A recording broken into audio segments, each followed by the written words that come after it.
Bakit mo naman binalik yung sando? Papansin ka rin eh. Pinakatago-tago ko nga yun, kinuha mo pa rin. Ano, may nakuha ka bang award nung binalik mo? Nangako ba ang amo natin na pag-aaralin ka hanggang kolehiyo dahil sa kabayanihan mo? Papansin ka talaga kahit kailan. Panira ka ng mga diskarte ko sa buhay. Hindi ka naman pinipilit na kumuha ng mga damit dahil alam kong wala ka maitutulong sa akin. Te, hindi mo ba narinig yung sabi niya? Yung damit na yun mahalaga sa kanya. Hindi lang yun basta sando na binili niya kung saan. Mas mahalaga yun kaysa sa presyo ng bili nun. Bigay sa kanya yun ng lola niya. Huling bigay sa kanya bago namatay. Ibig sabihin, sa tuwing suot niya yung damit na yun, pakiramdam niya yakap siya ng lola niya. Yan kasi ang hirap sa'yo eh. Hindi mo alam na yung simpleng damit lang, malaki na ang ibig sabihin nun para sa iba. Hindi yun dapat ninanakaw. Saka ayoko makonsensya. Baka bangungutin pa ako kaiisip na alam ko naman kung saan nakatago yung damit tapos hindi ko ibabalik sa tunay na may-ari dahil lang sa gusto mo. Sana naman tigilan mo na to. Matuto ka naman sana na hindi porket gusto mo ang damit nila, kukunin at aangkinin mo na. Bawat sinusuot nila may malaki ring parte ng pagkatao nila.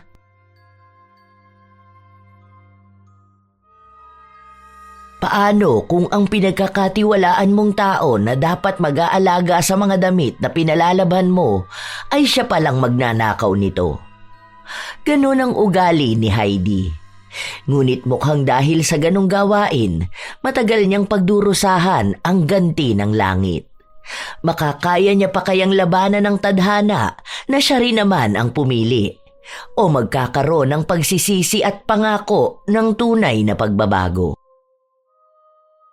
Ito raw yung mga lalaban eh, pero wag daw masyadong kukusutin kasi kakaiba nga yung tela niya. Baka raw mabilis masira, mahal pa naman daw to. Uy, ang ganda niya na. Parang gusto ko yata niyan. Kasya sa akin to eh, no? Tingnan mo. Oh, okay lang ba? Ang puti ko tingnan? Uy, te, wag yan.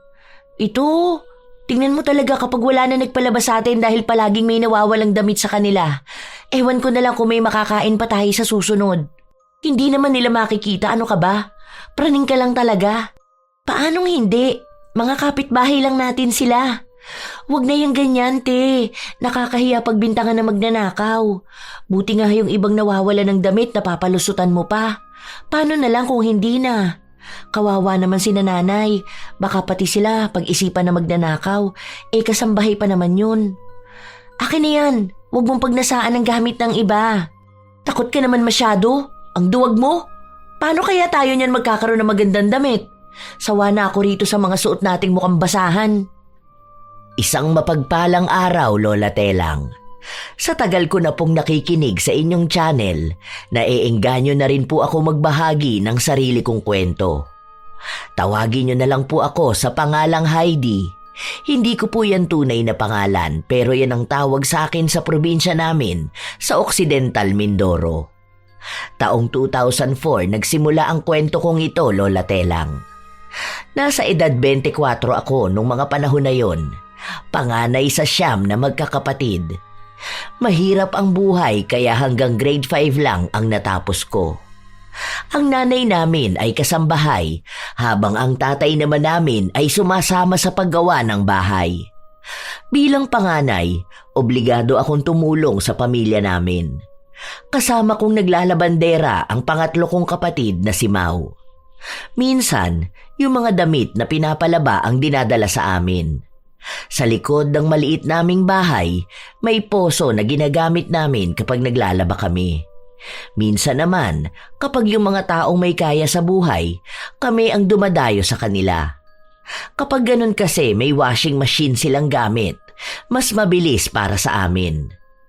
Ang isa sa masasabi kong kamalian kong nagagawa ay kapag may natitipuhan akong damit, kinukuha ko ito para maging akin na. Ginagamit ko kapag nasa loob lang ako ng bahay para kung sakali man hindi makita ng mga taong nawawala ng damit. Isang araw, habang nasa bahay kami nang isang nagpatawag sa amin para maglaba, pansin kong may magandang damit na nasa labahan. Tingnan mo to oh, di ba ganito yung nakita natin noon? Yung mahal na damit? Ang ganda ng tela. Uy, ang lambot. sukat ko nga. Wag na yan, te. Isasalang na nga natin eh. Teka lang naman, sinusukat ko pa nga eh. Ay, ang ganda. Sukat na sukat sa akin. Hindi siya maluwag, hindi rin masikip. Ang presko sa katawan. Akin na lang to. Mahal yan, baka mamaya mahuli pa tayo. Baka makita yan sa'yo tapos mawalan tayo ng suki. Alam mo naman na ang sabi sa atin, tayo lang ang pinagkakatiwalaan nila maglaban ng mga damit nila, di ba? Mababait din sila. Sayang kung sisirain natin ang tiwala nila. Hindi yan. Saka hindi naman yan sila nagpupunta sa bahay natin, no? Kapag mga mayayaman na ganyan, hindi sila tumatapak sa lugar ng mga mahihirap. Huwag kang kabahan, akong bahala sa'yo. May susuotin na ako sa birthday ni Colette. Ikaw rin, hanap ka dyan. Ay, ito oh. Bagay ito sa morena. Oh, ang ganda rin ito oh. Kasya to kay Bunso ano? Iuuwi ko nga to. Kasya naman to dun sa bag na dala ko. Itong kay Bunso maliit lang naman to. Kasya na to sa bulsa ko. Huwag na yan. Pwede naman tayo mag-ipon para makabili tayo ng bagong damit. Pero wag naman yung gamit ng iba. Baka mamaya mahalaga sa kanila yung damit na yan. Baka regalo sa kanila o kaya paborito nila. Alam ko naman na mahirap tayo. Pero dapat hindi yung maging dahilan para maging magnanakaw tayo. Sus, walang magagawa yung konsensya mo na yan. Alam mo ang dami natin sa bahay eh. Lahat puro pagastos. Oh, tingin mo ba makakaipon tayo ng pambili? Buti pa sila mayaman. Kapag gusto nila ng bagong damit, pwede silang bumili.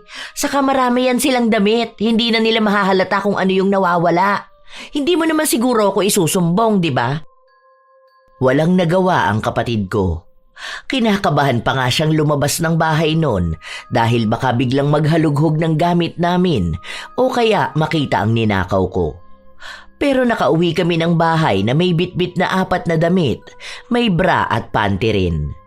Yung bra, isinuot ko doble sa bra na suot ko. Ang ganda oh! Avon tong bra na to. Ang mahal kaya nito. Nakita ko to nung hiniram ko yung brochure kay Auntie Jo. Pangarap ko talaga yung ganitong bra. Buti na lang natupad na. Nangarap ka pa kung pagiging magnanakaw lang din pala ang gusto mong gawin. Iba naman kasi to. Diskarte lang ba? Alam ko naman na hindi ko to mabibili. Kumbaga, hiningi ko lang sa kanila, hindi lang ako nagsabi. Hayaan mo na, ang dami kaya niyang bra. Hindi naman na niya to hahanapin. Tayo rito ilan lang ang bra, naghihiraman pa. Tinali ko na nga lang tong bra ko dahil nga lumuwag nung sinuot ni Belang. Basta akin lang tong bra na to ha. Sa lahat ng mga ginagawa kong pangunguha ng mga damit, si Mau lang talaga ang kontra sa akin.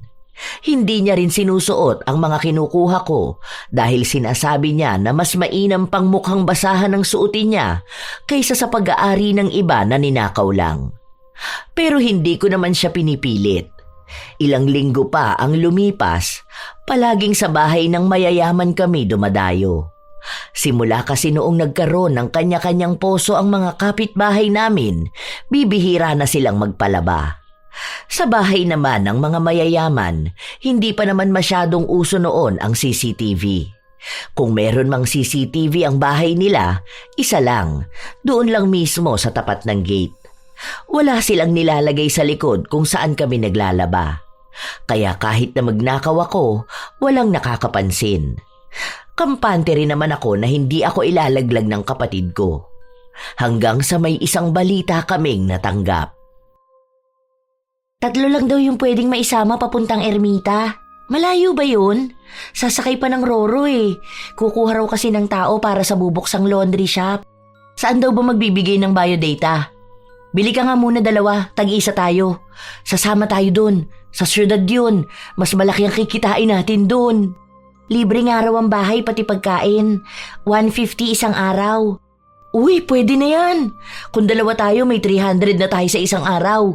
Kung nagbabahay-bahay tayo ng paglalaba, magkano lang kinikita natin, di ba? Yan na lang, huwag natin palampasin. Dapat tayong 2 ang makasama. Hindi pa rin naman ako nakakaalis ng lugar namin, Lola Telang. Kaya itong plano ko na sumama papunta sa ibang lugar para na ring katumbas nang makikipagsapalaran ako sa ibang bansa. Malayo sa pamilya namin, pero kapag iniisip ko ang mas maayos na pasahod, talagang ginugusto kong umalis. Nung mga panahon na yun, wala namang gaanong kailangan. Basta marunong kang maglaba at masipag ka sa trabaho, pwede na. Nagpunta nga kami ni Mau sa ermita. Doon pinakilala sa amin ang amo namin. Basta ang ayoko sa lahat yung kukupad-kupad magtrabaho ha. Ayoko yung ang dami pang dapat labhan at tupiin, mas inuuna pang makipaglandian sa mga syota. Nagkakaintindihan ba tayo? Opo, naiintindihan naman po. O siya, magpahinga na kayo dahil bukas pa naman magbubukas ang shop. Hindi kayo pwedeng sabay-sabay mag-day off ha. Tuwing Miyerkules at Linggo wala magde-day off dahil dyan sa mga araw na yan ang dagsa ng mga magpapalaba. 3 days bago ang day off saka kayo magpapaalam, okay? O siya, sige na at alam kong mga pagod kayo sa biyahe. Isa rin sa dahilan kung bakit ako sumama rito dahil alam ko na maraming magagandang damit ang mga tao sa syudad. Sa mga suot pa lang ng amo naming si Rodelli, kita ko na agad na marami akong maiuuwi sa bahay. Maayos naman yung tulugan namin. Sa loob ng maliit na kwarto, 4 kaming babae. Bago lang din daw sila, pero pinsa naman niya ang amo namin. Kinabukasan, maaga kaming nagising. Itinuro sa amin kung paano namin gagamitin ang washing machine. Maliit lang din yung laundry shop pero malapit siya sa malalaking gusali tapos sa paupahan ng mga estudyante. Te, huwag mo talagang tatangkain kumuha ng mga damit dito ha? Bakit? Sa dami ba naman ng pinapalaban nila rito, mahahalata pa ba nila kung ano yung nawawala? Kilo-kilong damit yan oh. May natipuhan na nga ako eh. Tinabi ko lang dun sa gilid. Mamaya yan kapag tutupiin ko na at ibabalot, saka ko itatago. Wala namang makakakita ng gagawin natin eh. Bakit? Di nga niya afford maglagay ng CCTV oh? Yung mga pinalitan daw pala natin, mga magnanakaw raw ng damit. Parang yung suki nila na wala ng damit tapos nakita na suot nung isa. Doon na nila nalaman na kaya pala ang daming nawawalang damit dahil kinukuha ng mga tauhan. Kung ayaw mong umuwi ng kahihiyan lang ang bitbit, tigilan mo na yan, te. Eh bakit mo kasi susuotin dito, di ba? Pwede namang ipadala sa bahay para may maayos na damit sila. May duster nga dyan, bagay yun kay nanay.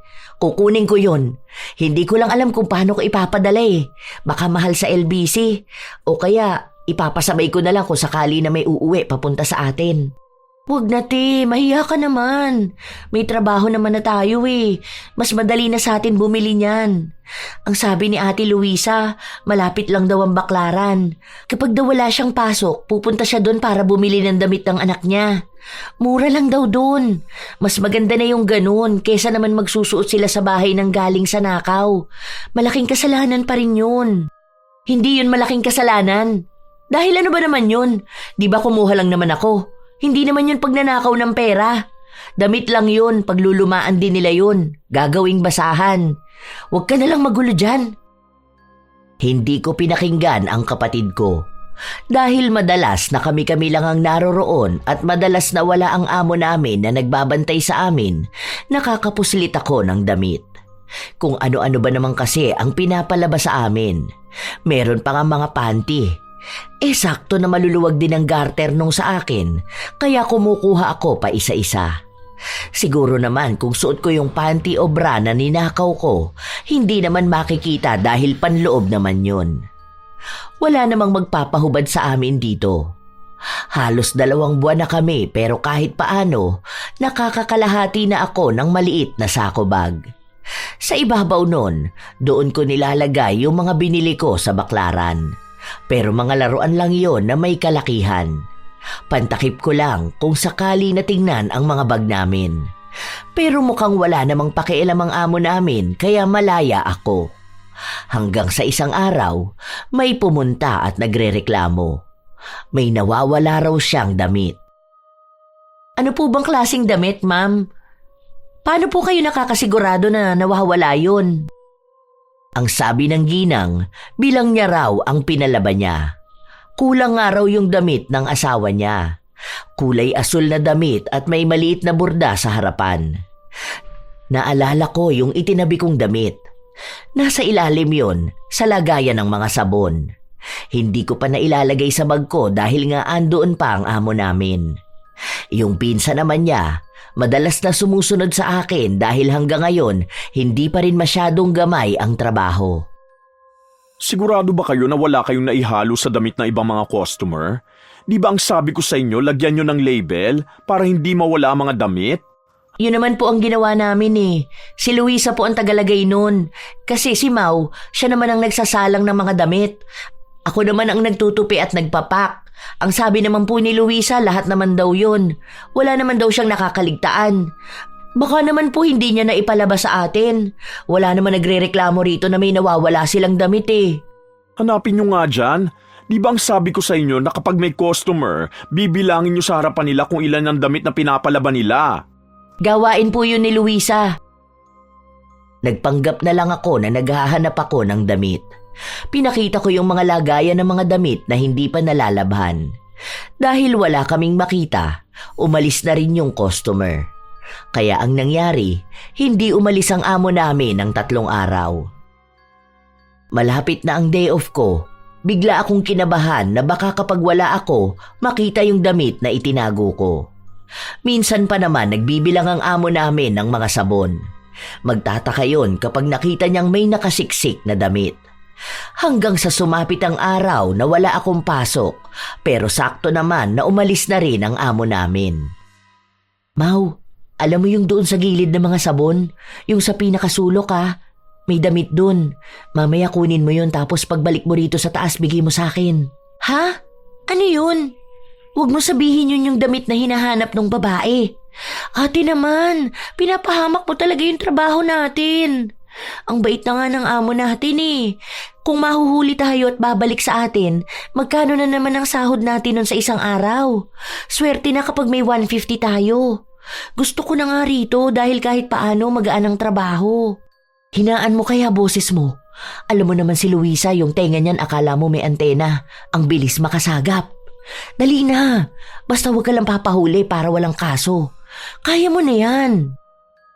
Alam ko na nag-aalangan ng kapatid kong bitbitin ang damit, pero nagawa naman niya.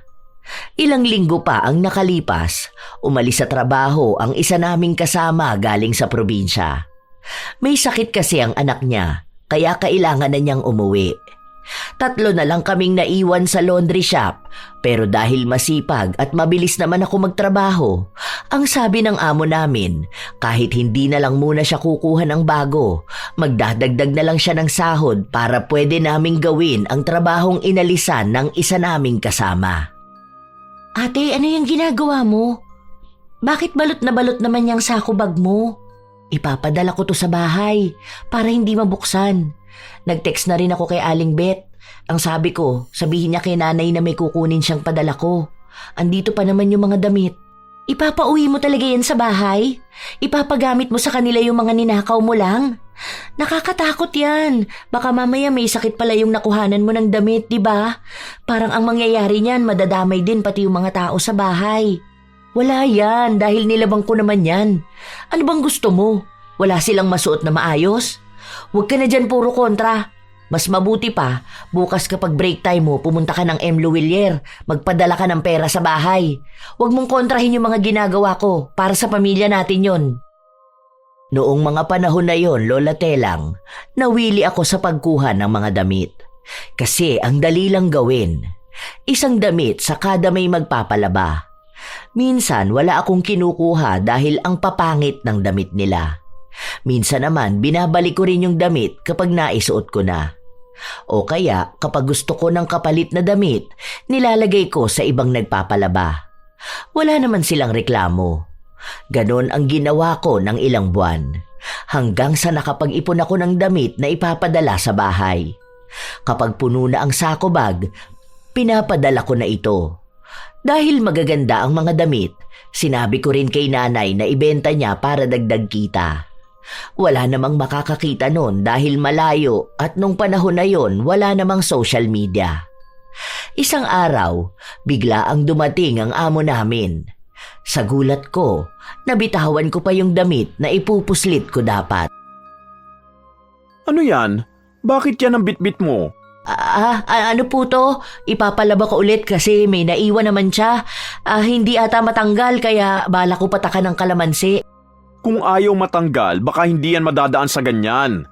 Huwag na kayong gumawa ng extra work. Alam naman yan ng mga nagpapalaba eh. Kung sobrang dumi at kailangang ibabad at malalang kusutan, hindi na natin trabaho yan dito.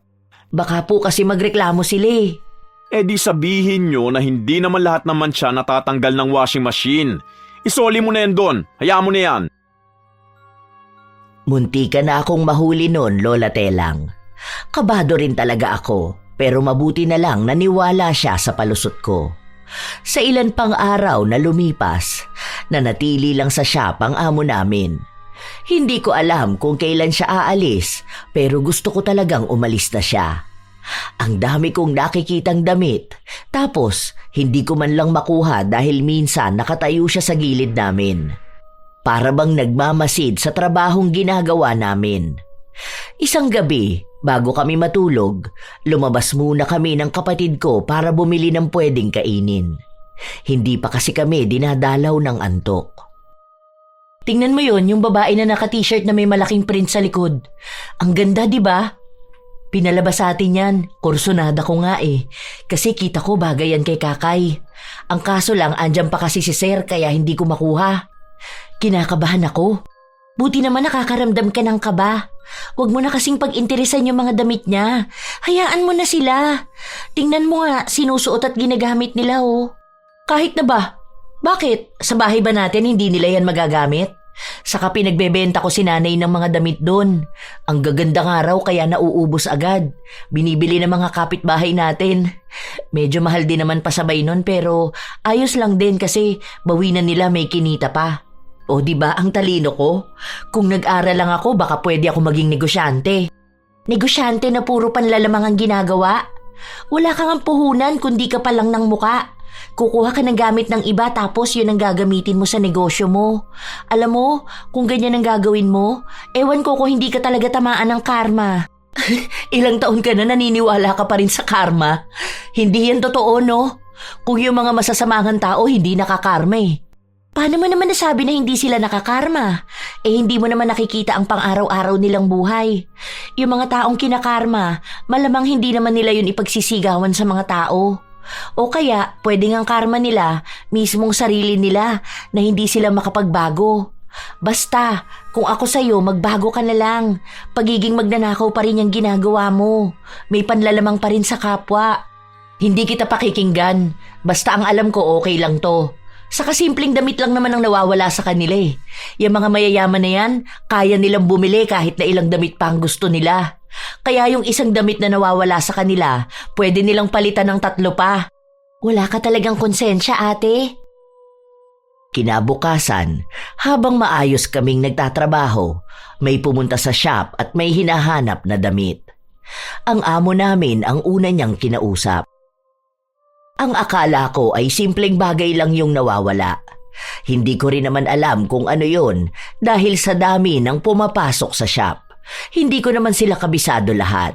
Kahit nga yung mga damit na kinukuha ko, hindi ko na rin matandaan. Basta ang alam ko lang, kapag maganda ang damit, kinukuha ko. May nakita ba kayo na sando raw na damit pero nakakabit na yung parang bra sa loob? Floral daw yon tapos kulay white. Wala po ako matandaan, sir. Ang dami namin dito nilalaban na sando. Basta kung ano po yung label na binigay sa akin, yun lang din naman ang pinagsasama-sama ko sa lalagyan. Umiiyak sa akin dahil nga regalo daw yun sa kanya ng lola niya bago namatay. Kaya mahalaga daw talaga sa kanyang damit na yun. Check nyo nga maigi dyan, baka nandyan lang yun. Isa-isahin nyo. Tapos yung isang basket doon na parang wala mga kasama, check nyo maigi. Kawawa naman to oh. Ito po ba yun, sir? Nakita ko po to kanina dun sa gilid ng washing. Baka nahulog ko po. Sorry po. Oo, yan yata yun. Teka lang, ipapakita ko. Agad na kinuha ng amo namin ang damit na binigay ng kapatid ko. Wala akong salita na binigkas pero masama ang tingin ko kay Mau. Itinago ko na nga yun para pag alis ng amo namin may makukuha ako. At talagang isinauli pa niya kung hindi ba naman siya nakakainis. Ang ganda kaya nun. Gusto ko yung isuot lalo na kapag mainit ang panahon kasi hindi na kailangan ng bra. O kaya kapag bumalik ako ng Mindoro, may magagamit akong pambahay. Nang kinagabihan, Lumabas ulit kami at doon kami nagtalo na dalawa. Hindi kasi pwede na sa loob kami dahil maririnig kami ni Luisa. Baka magsumbong pa yon. Pinsan pa naman niya ang amo namin at parang isa na rin siya sa bantay. Bakit mo naman binalik yung sando? Papansin ka rin eh. Pinakatago-tago ko nga yun, kinuha mo pa rin. Ano, may nakuha ka bang award nung binalik mo? Nangako ba ang amo natin na pag-aaralin ka hanggang kolehiyo dahil sa kabayanihan mo? Papansin ka talaga kahit kailan. Panira ka ng mga diskarte ko sa buhay. Hindi ka naman pinipilit na kumuha ng mga damit dahil alam kong wala ka maitutulong sa akin. Te, hindi mo ba narinig yung sabi niya? Yung damit na yun mahalaga sa kanya. Hindi lang yun basta sando na binili niya kung saan. Mas mahalaga yun kaysa sa presyo ng bili nun. Bigay sa kanya yun ng lola niya. Huling bigay sa kanya bago namatay. Ibig sabihin, sa tuwing suot niya yung damit na yun, pakiramdam niya yakap siya ng lola niya. Yan kasi ang hirap sa'yo eh. Hindi mo alam na yung simpleng damit lang. Malaki na ang ibig sabihin nun para sa iba. Hindi yun dapat ninanakaw. Saka ayoko makonsensya. Baka bangungutin pa ako kaiisip na alam ko naman kung saan nakatago yung damit tapos hindi ko ibabalik sa tunay na may-ari dahil lang sa gusto mo. Sana naman tigilan mo na to. Matuto ka naman sana na hindi porket gusto mo ang damit nila, kukunin at aangkinin mo na. Bawat sinusuot nila may malaki ring parte ng pagkatao nila. Wala akong pakialam sa pagkatao nila. Tela lang yan. Simpleng bagay lang yan. May trabaho naman tayo, di ba? Ayaw mo bang bumili ng bago? Hindi yung ginagamit o ginamit na ng iba. Kung gusto mo yung magaganda, may mura naman sa mga ukay-ukay. Para at least wala kang bitbit na konsensya kapag nalaman mo yung kwento ng mga tao tungkol sa mga damit nila. Nakakaawa sila eh. Sa kanila ka pa talaga naawa? Eh tayo ang mas may nakakaawa na pamumuhay. Diba, noon ano ba mga sinusuot natin? Mga napupulot lang sa basurahan. Mga ginawang basahan ng ibang tao. Bakit? Masama na bang asamin na makapagsuot naman ng mas maganda? Mas maayos? Bakit? Kasalanan din ba nila na hindi tayo makapagsuot nun? Mas nakaka-proud pang magsuot ng basahan kaysa maging proud na magsuot ng maganda pero galing naman sa nakaw. Wala kang pinagkaiba sa mga taong masasama. Dahil pag-angkin at pagnanasa pa rin ang pag-aari ng ibang tao ang ginagawa mo. 2 sa 10 kautusan ng Diyos na agad ang nilabag mo. Ang pagnanakaw at pagnanasa. Inggitera ka kasi. Sa galit ko sa kapatid ko, hinigit ko ang buhok niya at lumaban naman siya sa akin. Nagsabunutan kaming 2 sa labas. Galit na galit ako at ganun din siya. Ayaw ko pa naman sa lahat ay pagsasabihan ako at ipapamukha sa akin na mali ang pinipili kong gawin. Dahil sa nangyari, may mga taong umawat sa aming 2. Maging ang amo namin, nakuha namin ang atensyon. Ano ba kayong magkapatid kayo? Ano bang pinagtatalunan nyo ha? Huwag niyong sabihin ng mga syota nyo. Sorry po sir, hindi po yun. O siya, tungkol naman saan ha? Para umabot dyan sa halos magkalbuhan na kayong magkapatid. Walang kumikibo sa aming 2. Hindi rin naman masabi ni Mau kung ano ang tunay na dahilan. Dahil kahit nasabihin niyang hindi niya ginagawa ang ginagawa ko, madadamay pa rin siya. Mawawalan kaming 2 ng trabaho at baka umuwi pa kami sa Mindoro. Parehas pa naman kaming walang alam dito sa syudad.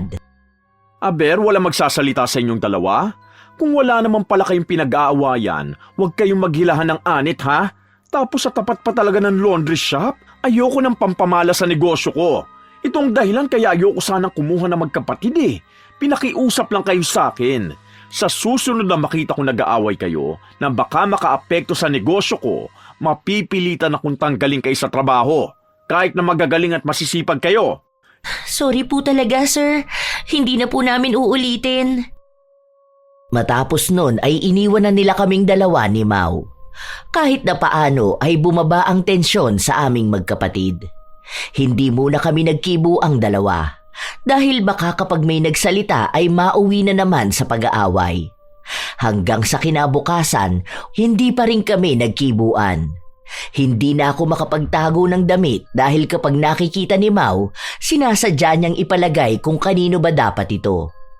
Hindi ko siya makompronta dahil nagpapalamig pa sa naging awayan namin. Baka bigla rin kaming tanggalin. Hanggang sa sumapit ang isang araw, may mga kasama ang amo namin na 3 lalaki. Yung isang camera dito sa counter nakatutok. Tapos isa sa may pinto para makita sinong papasok at sinong lalabas. Tapos isa rito. Gusto kong tanaw sana dito sa pwesto ni Heidi hanggang sa washing machine. Kaya ba? Magpapalagay po kayo ng CCTV, sir? Mahal po yan ah. May nakuha akong installment. Try ko lang. Payo kasi sa akin ng mga kaibigan ko na magpalagay nga raw ng CCTV. Kasi laganap ngayon ang robbery. Nakakatakot kaya?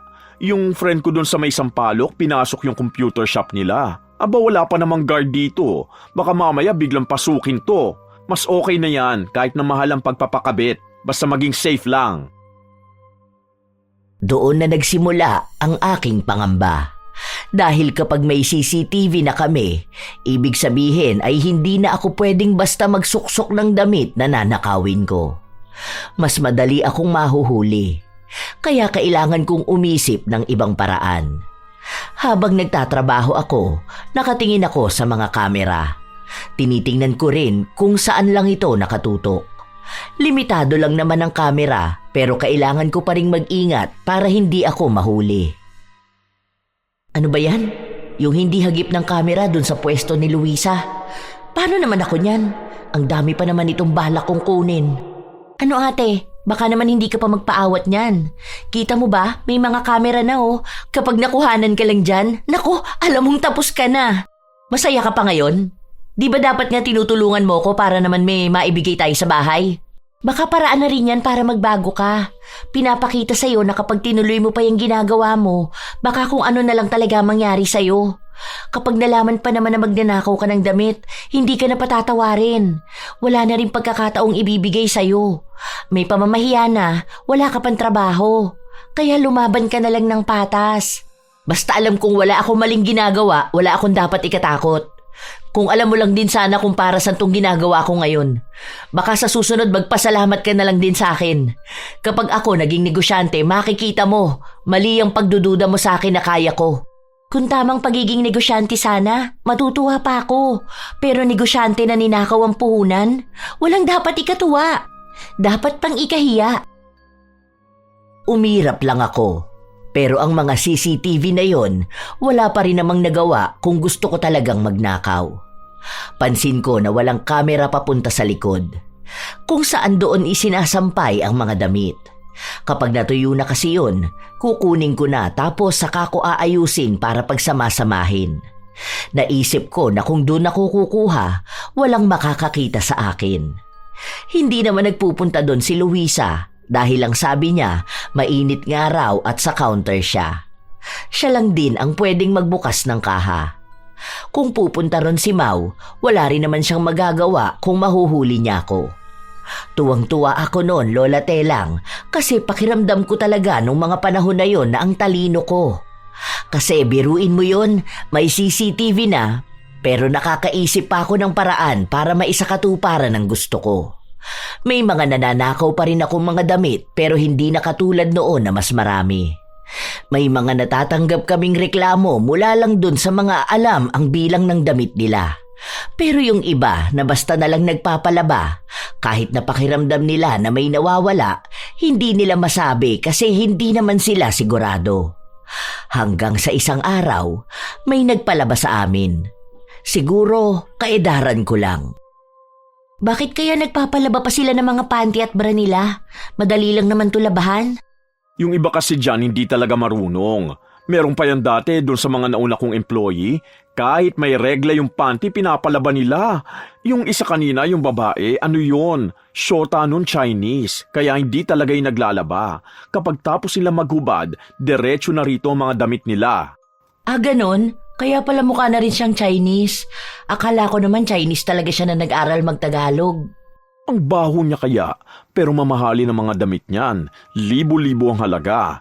Baka doon na lang sa magagandang damit siya bumabawi. Pero kapag tinabihan mo, ang baho niya. Lalo na yung bunganga. Mahal talaga mga gamit niya? Oo naman. Dati kasi nakasabay ko yan sa mall. Yung presyo ng panty niyan, libo ang halaga. Hindi yata yan nagsusuot ng mga nabibili lang sa palengke. Makikita mo naman nakakaiba yung tela, di ba? Pati mga damit niyan kung saan mas mahal, doon siya bumibili. Sustentado ba naman ang syota? Habang nakatingin ako sa mga gamit na nilalagyan ng marka ni Luisa, may natipuhan agad ako. Isang panty yon na sobrang lambot nung hinawakan ko. Kinuha ko yon. Sinubukan ko lang pero wala naman kaming nakuhang reklamo mula sa kanya. Hindi siya nagbilang ng pinalaban niya. Tinanggap niya kung ano lang ang ibinigay sa kanya. Nagpapabalik-balik pa nga siya kada 3 araw. Isang beses pa, wala ang amo namin. May 2 panty pa ulit mula sa babae na yon ang kinuha ko. Alam yon ng kapatid ko pero hinayaan na lang niya ako. Kahit naman kontrahin niya ang ginagawa ko, iisa lang din naman ang mangyayari. Mas masusunod pa rin ang gusto ko. Tingnan mo to. Partner yung bra at panty. Ito susuotin ko bukas. Ang ganda ng tela oh. Ang lamig hawakan. Ang sarap sa balat. Ang swerte naman ng babae na yun. Ang mahal nito ah. Dati pangarap ko lang magkaroon ng ganito na terno. Ngayon nasa akin na mismo. Ganito naiisip ko tapos nasa Boracay ako. Ang sexy ko nun. Itatabi ko to para kapag may kakayahan na ako magpunta ng Boracay. Pati ba naman yan hindi mo pa pinaawat? Hindi talaga. Narinig mo naman siguro sabi ni Sir, di ba? Mahal to. Saka pangarap ko kaya makapagsuot ng ganito. Parang bikini kapag pupunta ka sa dagat. Pangmayaman talaga. Personal na gamit niya yan. Baka mamaya may sakit siya tapos mahawa ka pa. Oh, ano na lang mangyayari sa'yo nun? Tapos baka malala tapos mahirap lang tayo, wala tayong pampagamot sa'yo. Baka dun ka pa magsisi. Kaso, huli na ang lahat. Kaya hanggat hindi pa nangyayari, isoli mo na yan. Huwag mong gamitin. Kapag nagpalaba ulit siya, isiksik mo na doon sa ibabalik sa kanya. Wala yun. Malamang mayaman siya kaya hindi yun magkakaroon ng ibang sakit. Alam mo naman maarte yung mga mayayaman. Ibig sabihin nun, maalaga sila sa katawan nila. Kaya alam ko na wala siyang sakit. Nilaban ko rin naman to, no? Kung gusto mo, hiramin mo na lang din to sa akin kapag tapos na ako. Tuwang-tuwa ako nung mga panahon na yon, Lola Telang. Lalo na nung sinuot ko, talagang presko sa pakiramdam. Parang ang gaan-gaan ng buhay ko nun. Basta, hindi ko maipaliwanag kung gaano ako kakomportable magtrabaho nung mga araw na yon. Wala rin namang nakakahalata na suot ko yung ninakaw kong bra at panty dahil panloob yun. Ang tanging nakakaalam lang ay ang kapatid ko. Kahit na kontra siya sa gawain ko, wala naman siyang magagawa. Ginamit ko na. Nung inalok ko siyang gamitin niya kapag nalabhan na, ayaw niya naman. Ang mga panty niya, yung iba itinatali na lang para hindi mahulog. Nagbibigay ako sa kanya nung mga nakuha ko, ayaw tanggapin. Bumalik na naman pala siya? Ay, parang gusto ko yung kulay red na yun. Kukunin ko nga yan. Gusto ko tong suot ko ngayon. Kung alam mo lang talaga, parang ang ganda-ganda ko. Ganon yung pakiramdam. Huwag na yan, baka magtaka na siya na uubos na yung panty niya. Yun pa naman ang punteriya mo. Pwede ka naman sana bumili sa baklaran kung talagang wala kang magamit o gusto mo ng bago. May pera ka naman dyan. Di magpabili na lang ulit siya, di ba? Saka paisa-isa lang naman ang kinukuha ko ah. Ibig sabihin naman na hindi niya hinahanap, hindi niya kailangan. Kung talagang alam niya na may nawawala sa kanya, babalik yun dito sa atin. Kaso hindi naman. Hindi ako nagpaawat. Mas pinagtuunan ko nga ng pansin yung babae na yon. Magaganda rin yung mga damit niya pero hindi kasya sa akin dahil payat siya. Sobrang liit ng damit niya, parang pambata. Kumuha rin naman ako pero ipapadala ko sa bahay. Ganong mga customer talaga ang gusto ko, Lola Telang. Yung basta lang nagpapalaba at walang pakialam kung ano yung binigay nila at matatanggap nila. Minsan kasi, halata na sa customer kung mahigpit sila sa pinapalaba nila. Yung iba, may listahan talaga kung anong damit ang dinala nila. Kung anong kulay kasama sa listahan nila. Yun ang mga hindi ko kinukuhanan dahil alam kong mga palaaway sila na susugod bigla para hanapin ang damit nila. Akala ko nung una, Lola Telang, maayos ang lahat hanggang sa dumating na ang araw na talagang hindi ko makakalimutan kahit na kailan. Habang nagtatrabaho ako, nakaramdam ako ng kakaiba sa pribadong parte ng katawan ko. Sobrang kate. Talagang hindi ko mapigilan na kamutin. Nagpunta ako sa banyo. Ang akala ko madadaan lang sa hugas, pero hindi. Talagang nakadikit sa balat ang kate. Naantala ang trabaho ko dahil pabalik-balik ako sa banyo. Magbabanyo ka na naman? Kababalik mo lang ah. Tambak na yung tutupiin mo ate. Yung isa dyan kukunin na raw ngayon. Babalikan nila mamayang hapon. Kaya nga dapat madaliin na to eh. Huwag ka muna maging tamad te. Baka mamaya mataranta ka na naman kapag binalikan yan. Ang dami pang kailangang ibalot. Natupi ko na nga yung iba dyan eh. Ano ba? Masama ba timpla ng tiyan mo? Mamaya na yan, tumabi ka nga muna. Ang kati talaga, grabe. Hindi ko mapigilan. Tabi dyan, ano ba? Nakaharang pa talaga. Umabot hanggang gabi ang kati na yon. Nagkaroon din ng butlig-butlig na talagang napakakate. Naghugas naman na ako at nagpalit ng panty pero walang nagbago. Hindi ako makatulog ng maayos kakakamot. Dahil sa taas ng higaan ko natutulog ang kapatid ko, hindi ko alam na nauuga ko pala siya sa tuwing matindi ang pagkamot ko. Sinabi niya lang yun sa akin kinabukasan. Ang likot mo naman, te. Hindi ako nakatulog maayos. Nagugulat ako, akala ko lumilindol. Ano ba talaga nangyayari sa'yo?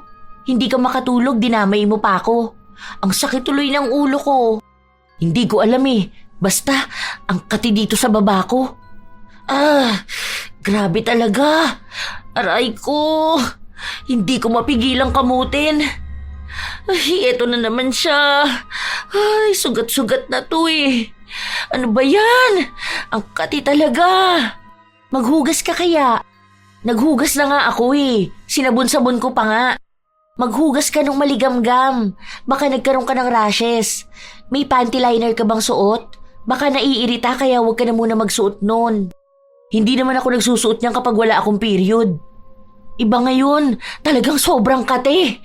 Tapos kapag naguhugas ako, parang may nakakapa ako na parang maliit na butlig. Tapos, yun yung as in super makate. Ang hirap tiisin. Parang kamay ko na yung kusang kumakamot. Baka naman mali ang pag-aahit mo. Pwede rin na ganun yun. O kaya, baka patubo na. Hindi rin eh. Basta kakaiba. Iba yung kati niya, ang hirap pigilan na kamutin. Lahat na yata ginawa ko. Hindi pa rin nawala ang pangangati. Umupo na ako sa planggana na may mainit na tubig. Hindi naman nawawala yung maliliit na budlig. Hindi ko rin naman kaya magpunta sa doktor dahil wala naman akong pera. Inaabot yun ng ilang linggo. Basta pagramdam ko na makati na, dapat laging may nakahanda na mainit na tubig. Wala akong pakialam kung mapaso ako dahil kahit paano doon nababawasan ang kate. Kaya talagang laging puno ang termos. Sakto nun na 2 ang termos namin. Isang gabi, kasasarado lang ng shop, muli na namang umatake ang sobrang kate sa ibaba ko. Ang kati! Ayoko na ng ganito. Hindi ko na talaga kinakaya. Sobrang kati! Aw! Ang sakit naman kapag kinakamot ko. Kahit na wala naman na akong kuko, talagang masakit. Ay, tama na. Utang na loob. Ang kati talaga. Buisit! Buisit! Baka naman nabati ka, ate. O kaya mga engkanto, ganun. O kaya mga kaluluwa na hindi matahimik. Meron ba nun dito sa Maynila? Alam ko niyan, doon lang yan sa atin may ganyan. Minsan nga kapag nakakarinig ako niyan, di pa ako naniniwala. Oo naman, alam ko meron niyang ganyan, di ba Ate Luisa? Parang kahit naman sa ang lugar merong mga ganyan. May narinig pa nga ako, 2 customer, parang may natuwa raw sa apo niya na engkanto. Parang kahit matataas ang building dito, naniniwala pa rin ang mga tao sa mga nilalang nakasama natin dito sa mundo, pero hindi natin nakikita. Sumang-ayon si Luisa. Ang sabi niya, kahit na lumaki siya sa Maynila, may paniniwala pa rin silang ganon. Wala naman akong kilala na albularyo dito kaya nag-text ako noon sa pinsan ko na nasa probinsya. Nakiusap ako sa kanya na baka pwedeng ipatawas niya ako. Baka kasi may nasanggi akong hindi nakikita. Naisip ko na rin nung nagtapon ako ng mainit na tubig. Yun nga raw ang lumabas sa tawas. Parang may kaluluwa ng babae na nagambala ko. Si Luisa naman sumang-ayon dahil lang sabi niya meron daw bantay doon sa shop. Ako, bilang hindi ko alam kung ano ba ang totoo, yun na lang din ang pinaniwalaan ko. Sinunod ko yung sinabi ng albularyo pero hindi talaga nawawala. Sa halip, mas naging malala pa. Nagsusugat-sugat na, tapos may mabahong amoy. Hindi ko maipaliwanag dahil talagang iba yung amoy. Hindi pa ako nakipagsiping sa kahit na sino, kaya hindi ako mahahawaan ng sakit ni numan. Nakaabot din sa amo namin ang nangyari sa akin. Magpunta ka na sa doktor, ipatingin mo na yan. Baka mamaya lumala pa yan. Wala ka bang ibang iniinom? Wala kang ginagamit? Yung mga feminine wash ba? Ganon. Wala? Baka mamaya bumibili ka nun tapos peke. Ang dami diyang peke sa bangketa, ha? Hindi naman ako gumagamit ng ganun eh. Tubig lang talaga. Kung wala talagang ganon, baka iba naman yung sakit mo. Sure ka ba na wala kang syota na tambay? Baka mamaya yun naman ang nakahawa sa'yo ng sakit. Pero kesa naman mag-isip ka ng kung ano-ano, mas maganda talaga magpatingin ka na para maagapan agad. Sige na, sweldo mo mag-day off ka ha? May mga clinic naman na libre lang magpa-check up. Mas mabuti na kung maipapatingin mo yan kesa lumala pa. Hindi ko na talaga alam ang gagawin ko noon, Lola Telang. Pero kahit na ganon, hindi pa rin ako natigil sa pagnanakaw ng mga damit na natitipuhan ko. Basta may makita ako na gusto ko at yung nagpapalaba, walang pakialam, talagang nangunguha ako. Naging sikat din kasi yung laundry shop. Sobrang dagsa ang mga tao kaya ang dami naming nilalabhan. Minsan, kusang nagkakamali kaming mailagay yung damit sa ibang lagayan pero ibinabalik sa amin. Kapag hindi ko tipo, hinihintay kong may maghanap. Kapag wala na talagang naghahanap, kinukuha ko na. Palusot na rin yon na baka sa sobrang dami naming nilalabhan, nahahalo sa iba, tapos hindi na binabalik sa amin. May mga nagagalit pero wala namang magagawa yung galit nila kung hindi ko na mababalik ang damit. Wala naman kaming kalaban na laundry shop nun, kaya wala silang pagpipilian. Pupunta pa sila sa mas malayo o maglalaba ng sarili nilang damit na mukhang hindi nila magawa dahil abala sila sa buhay at walang oras maglaba. Hanggang sa isang araw bago sumapit ang sahod na dapat ay araw din nang wala akong pasok. Nagulat na lang ako. Nagising ako sa kalagitnaan ng gabi dahil pati dibdib ko sobrang katina. May mga maliliit na ring butlig na yung kate ay talagang nanunuot sa balat. Kapag kinakamot ko, sumasakit naman. Binanlian ko na, wala pa ring epekto. Ano ba to? Hindi ko na talaga kaya. Ayoko na makaramdam ng ganito. Ano bang klaseng sakit ito? Wala naman akong ginagawang masama. Bakit para namang pinarurusahan ako? Ang kate. Sobrang kate. Aray ko po. Aray. Madalas akong umiiyak, Lola Telang, dahil sobrang kate. Sobrang hapdi. Nagsusugat-sugat na nga rin yung balat ko kakakamot. Hanggang sa dumating ang araw na nagpatingin ako sa doktor. Ang nakuha ko lang na resulta ay nahawaan ako ng isang tao na may sakit din sa balat. Tinanong ako noon ng mga posibleng dahilan kaya ako nahawa. Kung nagdikit ba ang balat namin o kung ginagamit ko yung gamit niya. Iisa lang daw ba ang sabon namin o kaya ay tuwalya. Pero ang sabi ko na lang hindi. Niresetahan ako ng gamot pero napakamahal. Hindi ko yun kayang bilhin kaya hindi ko sinunod. Ang nabili ko lang ay yung mumurahin na pamahid. Nabili ko sa bangketa. Iniisip ko noon na iisa lang din naman ang epekto nun sa akin. Pinayuhan din ako na huwag makikigamit ng gamit ng iba para mawala itong kati-kati ko at huwag nang lumala.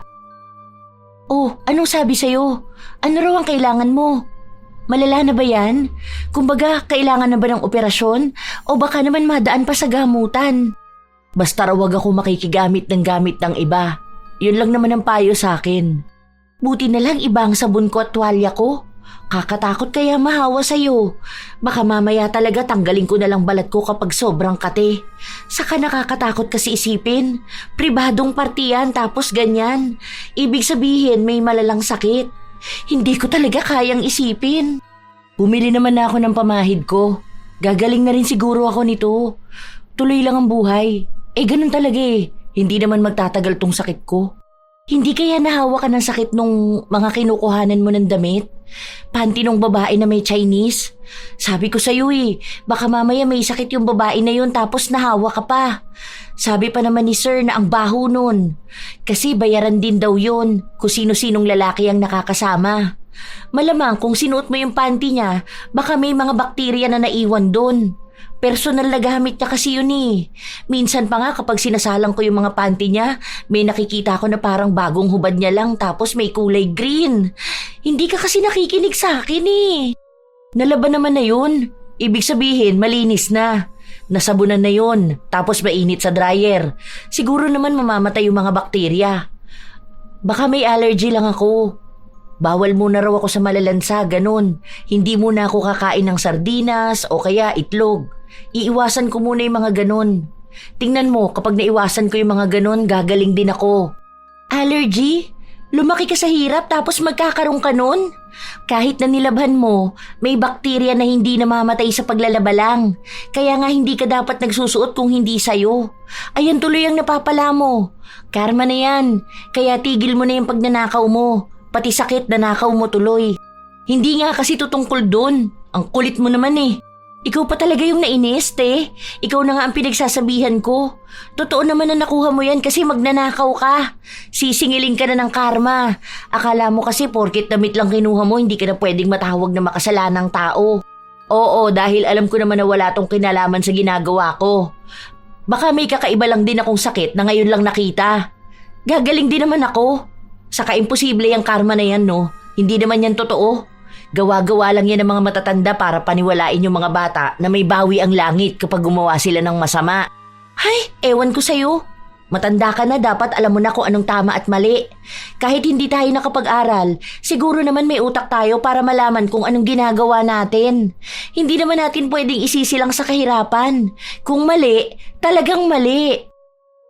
Hindi ko pinaniwalaan ang kapatid ko. Tuloy pa rin ako sa pangunguha ng mga damit, Lola Telang. Nagpapadala sa bahay kapag sapat na ang mga nakukuha ko. Hanggang sa tumatagal, parang palala ng palala ang sakit ko. Umabot pa sa punto na namamaho din ang sa ibaba ko. Dati ako lang yung nakakaamoy kapag nakikita kong may lumalabas na ibang kulay sa panty ko. Nalaman ko lang na iba yung amoy ko noong amo na namin ang nagsabi sa akin. Kapag sinasabi kasi ng kapatid ko, hindi ko siya pinaniniwalaan dahil ang pakiramdam ko, tinatakot niya lang ako. Magpa-check up ka kaya ulit. Baka ma-infection ka na. Hindi natin alam kung anong pwede mangyari kapag ganyan. Baka naman mali yung paghuhugas mo o kaya gumagamit ka ng kung ano-ano. Maayos ba yung andis mo? Hindi ba yan marumi o anuman? Ano? Maayos naman po. Hindi ko lang talaga alam kung ano nangyayari. May pinapainom na sa aking gamot pero hindi ko naman mabili dahil mahal. Bibihira lang ako uminom kasi nga tinitipid ko. Hindi pwedeng ganyan. Iba yung ayos Hindi lang siya basta malansa. Parang basta iwan ko. Nagiging kaamoy mo yung babaeng may syota na Chinese. Mas malala lang yung sa kanya kasi sumisingaw na sa katawan niya yung amoy. Kagagamit ng iba't ibang lalaki siguro para lang magkapera. Huwag naman sanang umabot sa ganun ang amoy mo. Baka kasi sa susunod mawalan ka na ng trabaho. Naawa ko sa'yo pero baka makahawak ka Puro pa naman kay babae tapos iisa lang ang banyo nyo.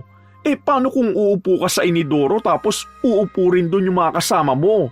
Nag-aalala rin ako sa kanila, no? Hindi naman natin matukoy kung nakakahawa ba yan basta-basta. Kung ikaw mismo hindi mo alam kung saan mo yan nakuha Hirap na ako noon nung mga panahon na yon, Lola Telang. Takot na takot ako na baka nga lumala yung nangyayari sa akin. Paano kung hindi na ako gumaling? Doon lang din talaga pumasok sa utak ko ang pagsisisi. Pilit ko man sabihin na hindi totoo yung sinabi ng kapatid ko na baka nahawa ako, pero mukhang yun na nga ang nangyayari. Nahihiya na ako. Minsan, kapag nasa labas ako, kapag nakatingin sa akin ng mga tao, pakiramdam ko pinag-uusapan nila ang amoy ko. Baka kapag bumababa ako sa jeep, may magsasabi sa akin na ang baho ng amoy ko. Nawala na rin ako ng kumpiyansa sa sarili ko.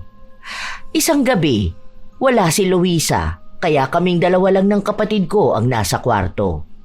Talagang humagulgol ako ng iyak. Hindi ko alam kung gagaling pa ba ako. Ang bata ko pa para magkaroon ng kakaibang sakit.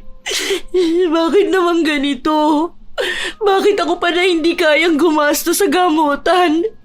Ang hirap. Nangangamoy na, nangangati pa. Ayoko nang ganito lang ako. Kung nakinig ka kasi sa akin noon, ate, ang panty hindi yan ginagamit ng ibang tao. Sa'yo lang yun o sa kanya lang dapat. Hindi dahil sa gusto mo, sa maganda o sa mahal, gagamitin mo na kahit na hindi mo alam kung pwede ka bang mahawa sa kanila. Hindi mo alam kung anong sakit meron yung mga taong ninanakawan mo ng damit.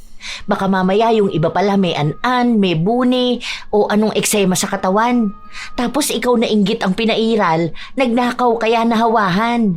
Sa kasalanan mo rin naman yan tapos ngayon iiyak-iyak ka? Kung una pa lang di mo sinuot yung panty niya, sana wala kang iniisip na sakit.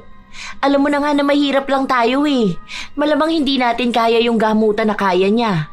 Ang tigas kasi ng ulo mo. Huwag mo na akong pagalitan. Hindi ko naman talaga sinasadya Anong hindi? Sinadya mo yun, te. Iniisip ng utak mong nakawin at nagdesisyon kang suotin. Sabi sa'yo kapag karma talaga ang lumapit, talagang grabe ka magsisi. Tingnan mo ngayon, di ba? Oo na, ako na yung mali.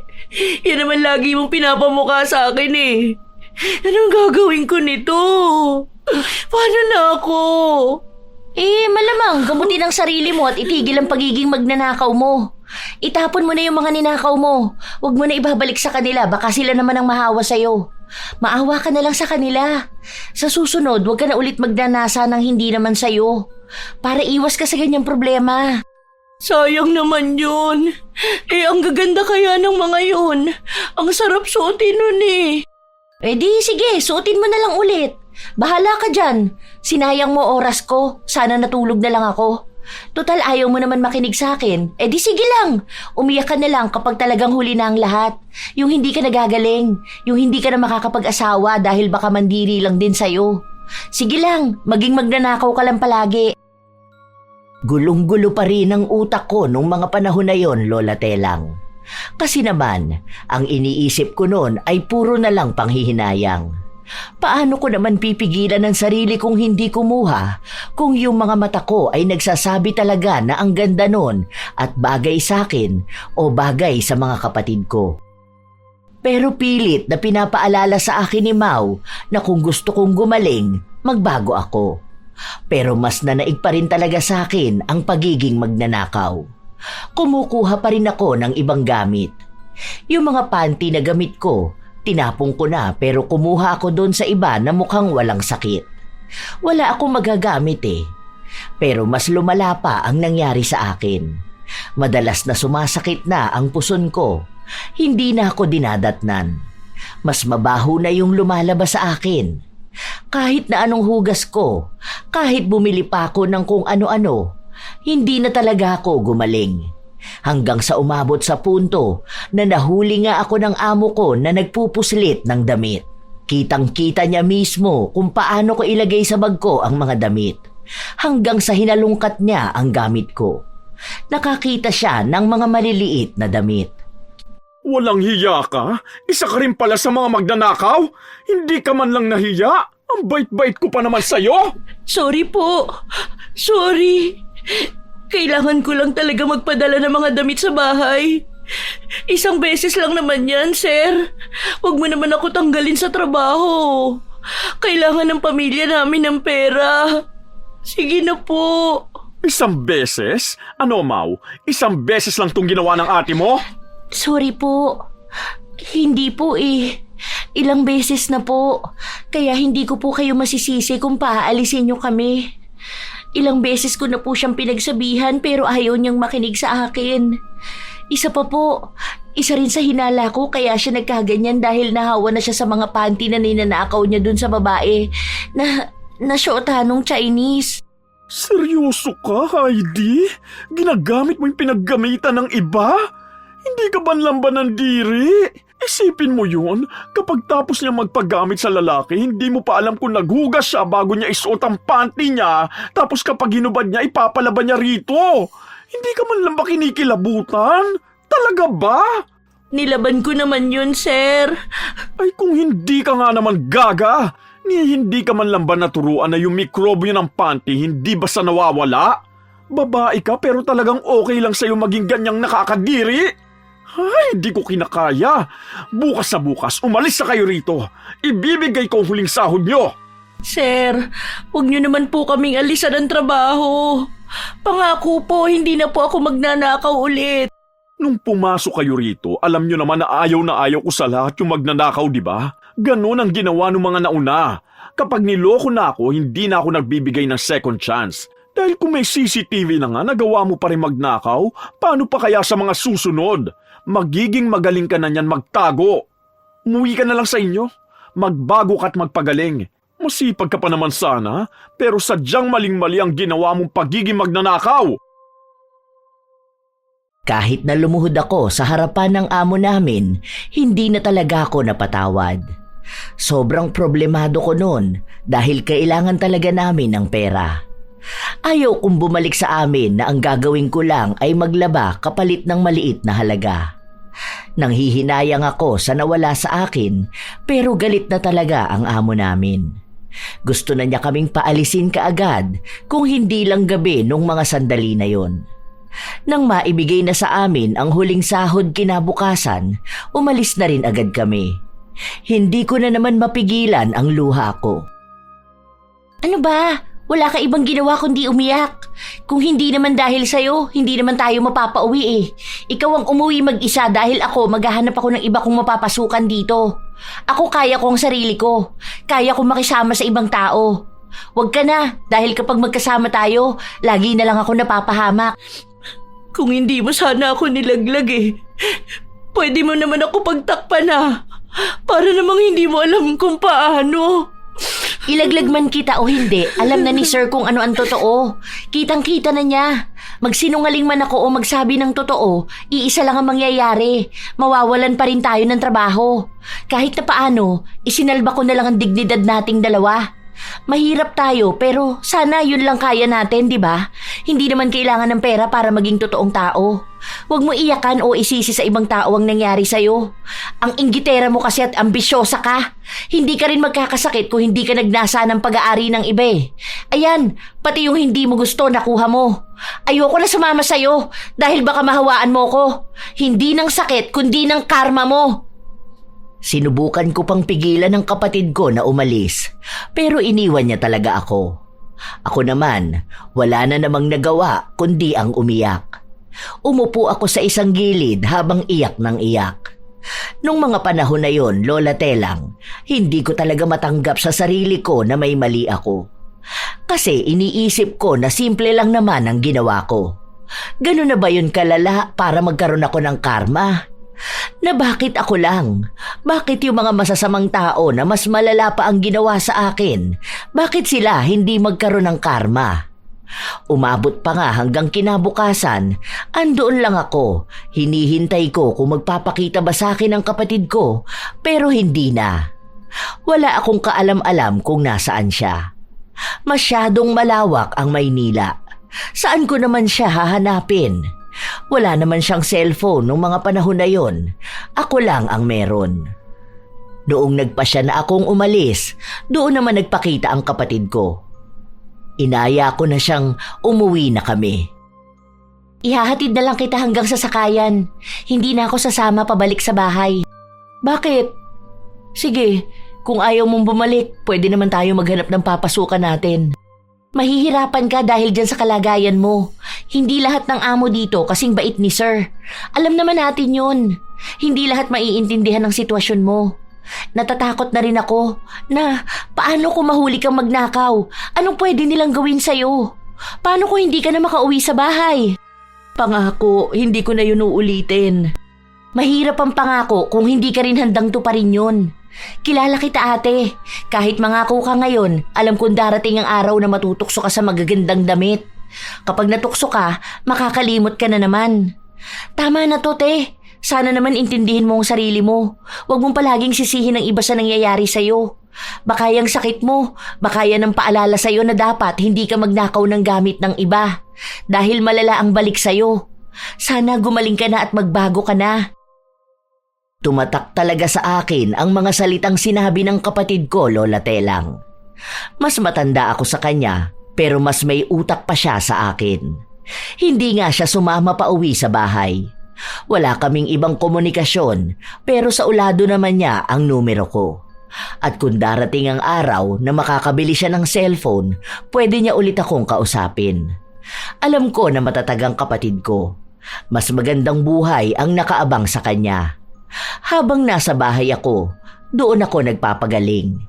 Kung ano-anong herbal na lang ang ginamit ko.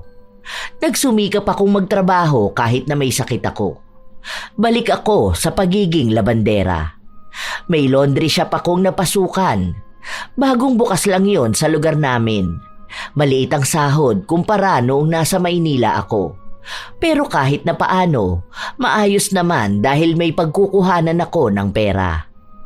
Tama nga si Mau. Darating ang tukso sa akin. Nakakakita ako ng mga damit na gusto ko at naiisip ko na bagay sa akin. Pero sa pagkakataon na ito, hindi ako nagpatalo sa tukso. Ayaw ko nang maulit kung ano ba ang nangyari noon. Natuto na ako, Lola Telang. Ayaw kong bumalik sa sakit na naranasan ko noon. Halos 1 taon ang nakalipas, gumaling din ako. Pero may mga bakas pa rin ng nangyari sa nakaraan. May mga marka sa balat ko. Nawala ang amoy. Himala talaga na gumaling ako. Simula noon, naging maingat na ako. Naging maarte na rin sa paggamit ng hindi sa akin. 1 taon matapos kong maging maayos, bumalik ako ng Maynila para magtrabaho roon. Wala akong naging balita sa kapatid ko. Hindi ko alam kung nasaan na siya. Wala kaming komunikasyon dahil wala na yung SIM card ko noon. Kung saan ang numero na yon ang saulado ng kapatid ko. Nung mga panahon na yon, mahirap talagang makausap ang kamag-anak na nasa malayo dahil hindi pa naman uso ang Facebook o kung ano-anong magkokonekta sa amin. Meron noong Friendster pero wala namang ganon ang kapatid ko. Kailangan mo rin magpunta sa computer shop dahil hindi naman kami mayaman para magkaroon ng computer at internet sa bahay. Hanggang sa nagpatuloy ako sa buhay. Yung iba naming mga kapatid, naghanap na rin ng trabaho. Ang tagal kong hindi nakabalik sa amin. Halos 2 dekada akong nasa Maynila pero hindi ko nakita ang kapatid ko. Dito na ako nagkaroon ng asawa at anak. Noong nakilala ko ang asawa ko, hindi na ako nakabalik ng Mindoro. Sa kasalukuyan, buhay pa naman ang mga magulang namin. Iba sa mga kapatid ko ay may mga asawa na rin. Kami na lang talaga ni Mau ang hindi pa nagkikita. Wala rin siya sa Facebook. Hinahanap ko ang pangalan niya pero ang daming lumalabas, hindi naman niya kamukha. Isang araw, habang nasa laundry shop ako, isa sa nagpapasipag sa akin magtrabaho ay ang pakikinig sa channel ninyo, Lola Telang. Ito na nga ba ang sinasabi ko? Huwag ka naman muna mambintang, ma. Mamaya hindi naman pala sure na nawawala yung wallet niya. Kita mo naman ang bitbit nilang maleta, 2 malaki. Hay! Ang lakas talaga magpanggap nito ni Aliyah. Akala mo talagang nawawalan siya. Isa siya naman ang magnanakaw. Hay! Nakaka-high blood talaga. Kung ganyan lang din ang manugang ko, kukulamin ko talaga yan. Tingnan mo talaga, kawawa yan sa akin. Tawang-tawa sa akin ang kasama ko na nakikinig. Ang sabi niya, bakit daw ako pa ang mukhang galit? Na baka may aawayin na naman akong makulit na customer mamaya. Ano ba naman yan? Tayo na nga lang ang nakatira dito.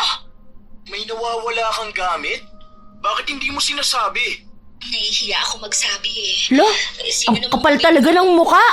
Pag nanakaw na, sinungaling pa. baka naitabi Ay, nakakagigil talaga.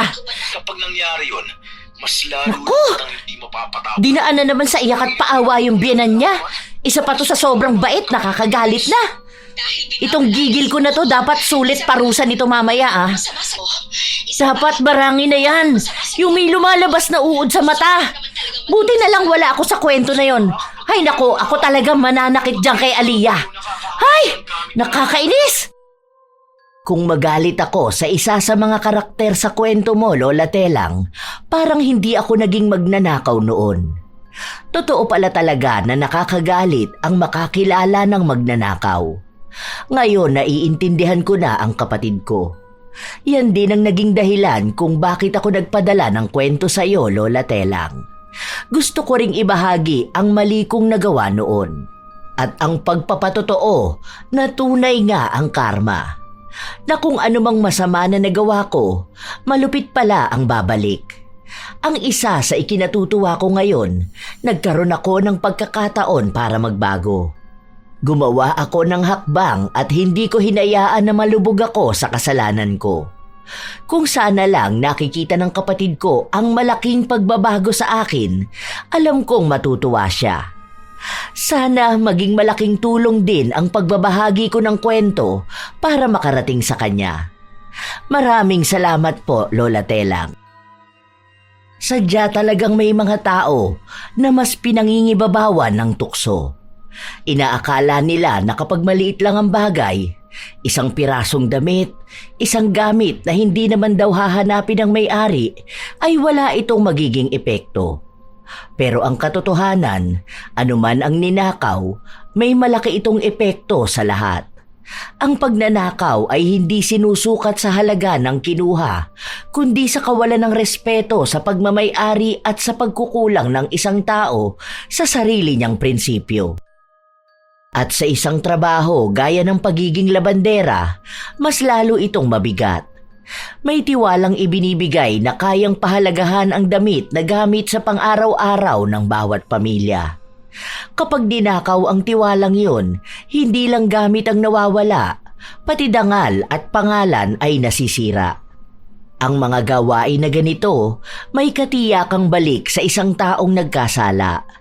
Hindi man agad-agad, dumarating pa rin sa paraang hindi inaasahan. Kaya mahalaga na maging tapat, lalo na sa mga sitwasyong may tiwala at responsibilidad. Ang maliit na tukso, kapag pinagbigyan, nagiging kasanayan.